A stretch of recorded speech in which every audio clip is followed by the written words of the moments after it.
Hello everyone, and welcome back to Stories with me, Jesse. Today's stories come once again from the judgmental and condescending adults over at Reddit/entitledparents. Let me know what you think of these stories in the comments, as well as any suggestions you might have that we may just use in a future installment. Sit back and relax, cause we're getting started now. Our first story is titled, Karen demands her meal for free, but gets instant karma instead. This story is about my mother. Yes, she is a mega Karen, and unfortunately I've had to put up with her most of my life. This happened when I was a teenager, around 15. We went out for dinner at a small local restaurant that did all-you-can-eat buffets. I should mention that my mother has long, thick, curly hair, and she never ties it up, important for later. We got our dinner and sat down to eat, and all was going well. I was surprised at how well my mom was doing. By this point, she should have found something to complain about by now. And then it happened. She looked down at her plate and said, "Oh my God, look at this! There's a flippin' hair in my food!" Me knowing exactly what she was doing. Mom, that's your hair. Oh no, that's not my hair! The way she was talking was obviously dramatized for effect, and she was beginning to get louder and drawing attention from the other diners. She continued to cause a scene and get more irritating, drawing more attention to herself and inadvertently, me. I wanted to sink into my chair from the embarrassment. Not long after she started her fake tantrum, the waitress came over to see what the problem was. "How's it all going here? What seems to be the problem?" "There's a hair in my food!" Okay. Mom getting furious at the lack of care from the waitress. "Well then, what are you going to do about it? We deserve to have our meals for free! This is horrible customer service!" Waitress with a smirk across her face. "I'm sorry you're not satisfied with our food. Would you like to speak to the chef?" Mom looking smug that she thought she won. "Yes, I would!" I was confused at this point, not understanding why the waitress didn't seem to care, even though I knew my mom was lying, but it soon became clear why. A few minutes later, a man came out from the back of the store and walked right up to our table, and my mom's face went ghost white and her jaw dropped. The chef was bald! Not balding, but so bald that you could see your reflection on a shiny scalp. Hi there, how are things going this evening? What seems to be the problem? "Well, there's a hair in my food." Chef smiling. I'm sorry to hear that, ma'am, but unless I've miraculously grown a full head of hair on my walk over to your table, you can see I am very much bald, and as I am the only chef working tonight, that is clearly not my hair. ... Is that all for now? I need to get back to work. Without waiting for an answer, he turned and walked back to the kitchen, but not before I mouthed sorry to him as he left. I knew better than to say anything to my mom after this. Rubbing her failure in her face was a bad idea, but I had a smile on my face for the rest of the night. Oh my lord, I'm sorry to hear that your mother is a Karen. While I've honestly experienced the terror of hair in my food, it really sounds like she was just looking for a free meal and something to complain about. I did not see the bald chef coming, though. A satisfying twist to poke holes into her complaint that seemed to shut her up rather quickly. Moving on, our next story is called Karen demands her 5-year-old brat play on a public piano while I'm playing. I'm on mobile, so sorry about the errors. Context: I'm a classically trained pianist. I can play Beethoven to Liszt, and I've been playing on this public piano pretty regularly for a while. This happened a couple days ago at a mall, and it's been floating around in my head since. Imagine the standard mall food court, with tables and chairs, with an 8-foot grand piano just visible of all the seats. That's what I was playing at. Not sure if this matters, but I was playing Liszt's La Campanella. It was probably 1 o'clock-ish, and the lunch rush was just about over, and some people were getting up from the seats and walking right by the piano and start staring at my hands. That's fine, I was thinking, trying not to lose concentration on the piece, and then all of a sudden I noticed some lady, probably in her 40s, and her kid, about 5 or 6-ish, standing completely still in the way of everyone trying to get by. I just assumed she was trying to enjoy the music, but then all of a sudden, she started trying to get my attention by coughing and using those invisible female signals. I eventually realized her trying to get my attention, but I didn't give it to her. I was about 1 minute into the piece and was doing surprisingly well and wanted a complete run-through. Eventually, the coughs just turned into her talking to me directly. Okay, quick note. It's common courtesy in the classical world. You never talk to a pianist while they're playing. You could break their concentration, and that can be really frustrating for them.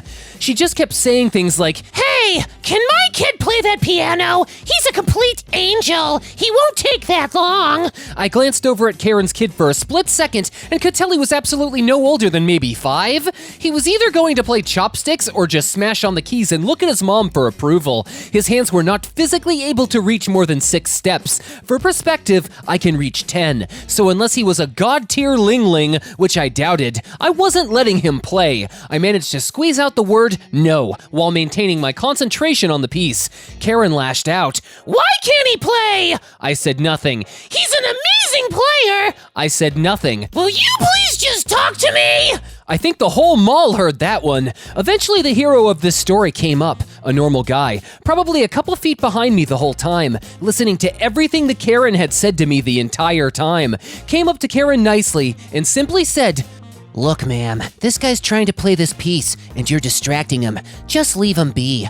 A normal Karen would probably just give up and walk away, but no, this was Super Karen. This is a public piano! This means my little angel can play whenever he wants! Karen said confidently. Cool Guy said in response, You realize this is an instrument, not an overglorified $15,000 toy for your kid. Just let him finish. Then Karen did something we didn't expect. She left. But that's not the end of the story. She was gone for about 4 minutes, which was just enough time for me to finish La Campanella with flying colors. I don't think I made a single mistake. Okay, that was a lie. I probably made a mistake or two, but fortunately not anything notable. The 10 or so people around me applauded, including the cool guy who was still standing near me. But when I turned around to leave, I saw the mall security guard standing there looking suspiciously at me. I asked, How long have you been standing there? And the guard responded, Long enough to know you're a very talented young man. He turned to the cool guy. Hey, I got a complaint from this lady. He pointed to Karen that you were harassing her while her son was playing on this piano. Is this true? We of course told the real side of the story, and Karen told her side, where I apparently physically harassed her son while he was playing, and then verbally harassed both of them. Of course, we knew this was a complete lie, and the security guard realized too. So the guard said to Karen, Are you completely sure that you were harassed? To which Karen responded, Of course! With the utmost confidence. The guard then said, Confident enough that if this is true, you would press charges? Then Karen responded with, Yes! Very strongly. The guard then asked one of the most ingenious things. Well, if you're so confident you were harassed and are willing to press charges on these young men, then you wouldn't mind if we checked the security cameras, would you? Karen's face went red and kind of made the surprised Pikachu face. She then said, I have to go! And I haven't seen her at the mall since. Very anticlimactic ending. But I think her walking to her car with her kid like she had a stick up her butt was a satisfying ending for me. What a nasty Karen! For her to not only try and force you off the piano that you were playing, just so that her kid could mash the keys instead of letting you finish, but then lying to a security guard and stating that you were harassing her, which is completely ridiculous. Oh, how I wish I could have seen the look on her face when the guard mentioned checking the cameras. Then Karen immediately knew the jig was up and was like, F it, I'm out of here. Our final story is titled, Boomer Tries to Steal My Baby. I'm a 20-year-old female with a 3-month-old son. We took our son to the park for the first time. They have swings good for little babies, so we had him in there. He absolutely loved it, by the way. There was an older lady there with 3 kids. I'm assuming her grandchildren, because they were pretty young and she seemed like my grandma's age. She was eyeing us up since the moment we got there. My fiancé is a smoker, and he's not allowed anywhere near the baby while smoking, so he went to the baseball field to sit and smoke. This is a decent ways away, even though this is a very, very small town. I didn't know the woman, as we didn't live in the town we were currently visiting. We live in the biggest town in that county, but apparently the county's park didn't have swings, even though it's huge. What?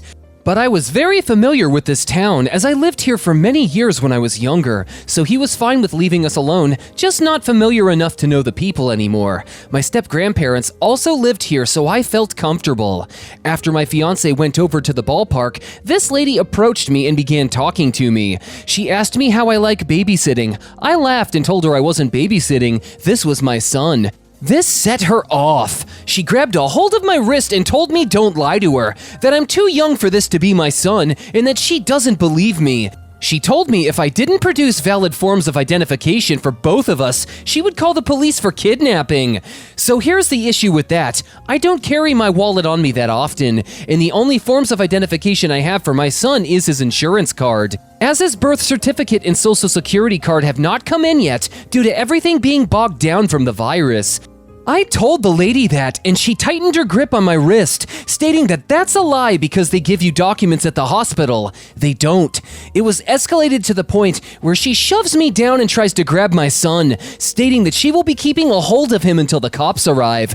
I quickly got up and grabbed my son from her. I didn't punch her, but I did sort of palm her nose, which I guess I did harder than I meant to as she started bleeding. She yelled at me that she was going to press charges for assault. My fiancé was making his way back during this time and caught the tail end of the confrontation. Skipping ahead to when the cops show, they are talking to each of us, but the old lady won't stop screeching, so they take her farther away to talk. I am in complete fight mode and terrified. I'm frantically explaining that I don't have my ID, but this is my son. We just came here to the park to play. If there was any way I could prove I was the mother of my son, I showed him a photo of him getting pulled from me, C-section, and him on my chest a few hours later. Obviously he looks different now, but you can tell it's the same baby. We were allowed to go home and we're told we'd be hearing from someone about the assault and charges against the woman. I'm aware there is some context missing. I just really don't have the time to sit down and write down everything. So if there's any questions, I'll try and answer to the best of my ability. Damn! Where did that woman get off, thinking that she was entitled enough to police you and demand proof that you are in fact the mother of your own children? She was full-on harassing you, both verbally and physically, and should have no leg to stand on legally should she decide to press charges on you. If you ask me, she deserved a little more than a bloody nose, and you were totally defending yourself after she grabbed your wrist and shoved you. Why do people gotta be so damn crazy? Whew. What did you guys think of this story, or any of today's in general? I'd love to hear your thoughts in the comments. Anyways, that's all the time we have for today, ladies and gentlemen. Thank you once again for tuning in with me, Jesse. Don't forget to like, comment, and subscribe for more content, and check out what other stories I have for you. Have a beautiful day, and try to be nice to someone. I'll catch you in the next one.